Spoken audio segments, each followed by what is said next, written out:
The Galaxy S26 Ultra is this year's flagship from Samsung. And although it may not seem too different from the previous generation, there's actually quite a bit of camera changes in both hardware and software. And as an art director and content creator, the cameras are really what's most important to me. And if you saw my previous video where I tested out these cameras in real life shooting conditions, then you know just how well the hardware performs. But in this video, I'll be more focused on the software side, going over the entire camera UI, as well as some tips, tricks, and hidden settings to really optimize the cameras on this device so you can take the best quality photos. So I already reset the camera settings, and right off the bat, there's a couple of things that I want to point out.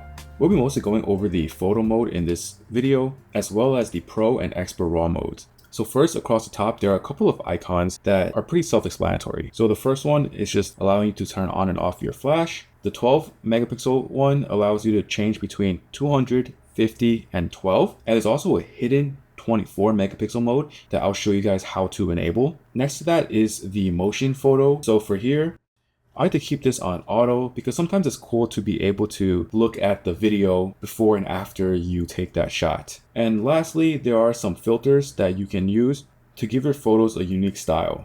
Typically, I don't like using these because I like to edit all of my photos in Lightroom with my own preset system. So I just leave this as on the original.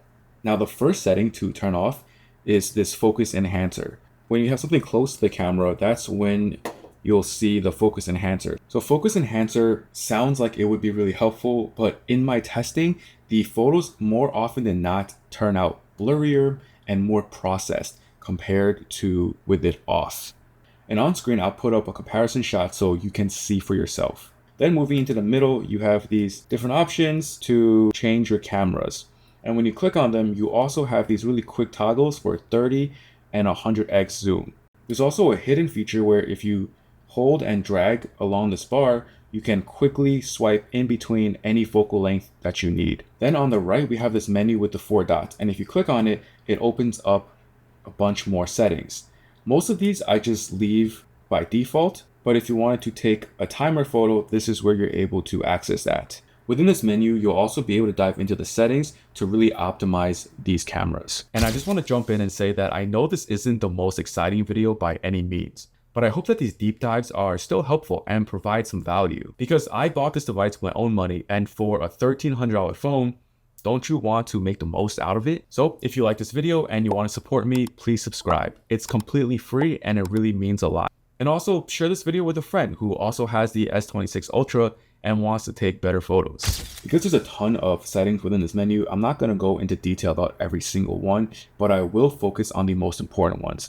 So within this first section, we want to go into photo enhancer. Based on my testing, I actually like using it in the balance mode the best.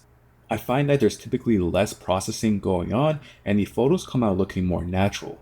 You typically don't need the camera to prioritize speed because there is another new setting that they introduced this year that does a better job. And for scene detection, I also leave this off because I don't want the phone to be adjusting the colors and contrast based on what it thinks I'm trying to capture.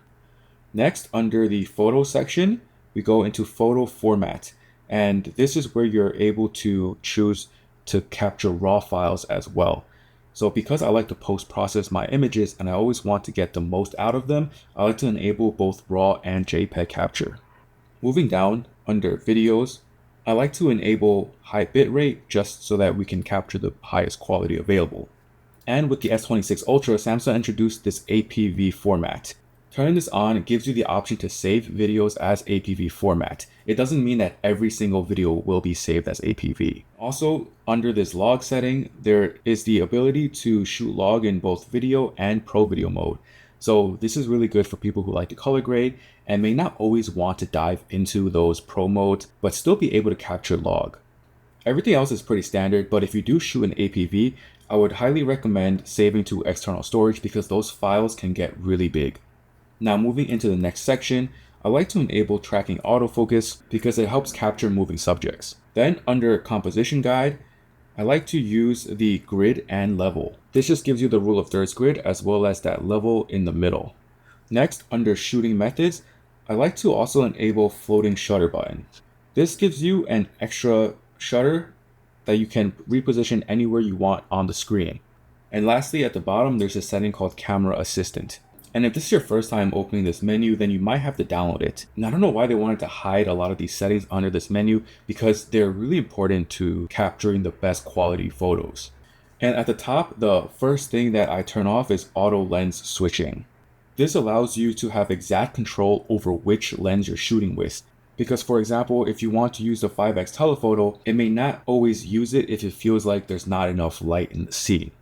Scrolling down into the focus section, I like to enable focus peaking so you can see exactly what's in focus when you're shooting video. Next, under shutter, I like to enable quick tap shutter because this just makes the camera feel more responsive. However, do note that sometimes it may take a photo even when it's not in focus. That's just a trade-off and something to be aware of. Now under this category, we have advanced photo mode controls. And going into here is where you're able to set your minimum shutter speed.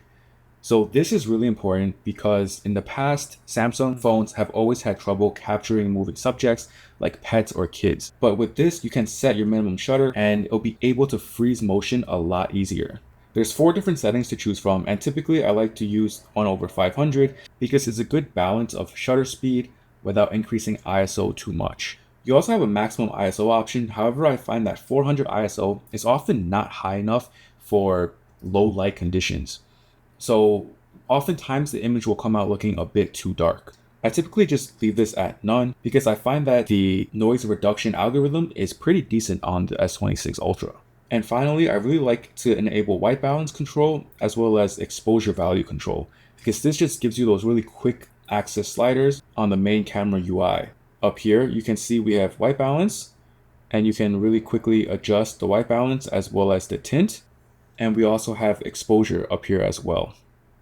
Next, under advanced resolution options, this is where you're able to unlock that 24 megapixel resolution.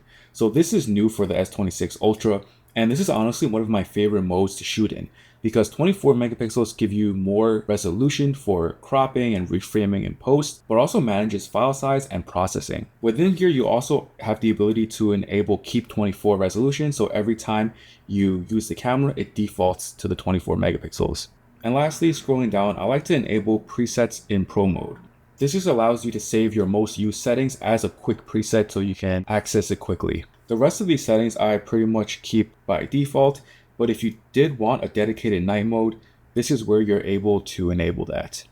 So coming back into the UI, at the top is where you can see we now have 24 megapixels. What's interesting is that if we go into Pro mode, you don't have the option to use 24 megapixels. In fact, you can only switch between 50 and 12. That's why I typically don't like shooting in Pro mode, and instead I like using Expert RAW. Again, if this is your first time using this option, you may have to download it, but once you do so, it gives you a new camera interface with access to all of your Pro controls, but it also allows you to shoot with the 24 megapixel mode and even up to 200 megapixels. The RAW files coming out of the Expert RAW mode are also a lot more versatile with better noise reduction and more dynamic range. Alright, so that's it for this video. If you guys want to see how these camera settings perform in real life shooting conditions, check out the previous video that I made, which I'll also link in the description. And let me know in the comments if there's any questions or any other tips that you have that I might have missed. Thank you so much for watching, and I'll see you next time. Peace.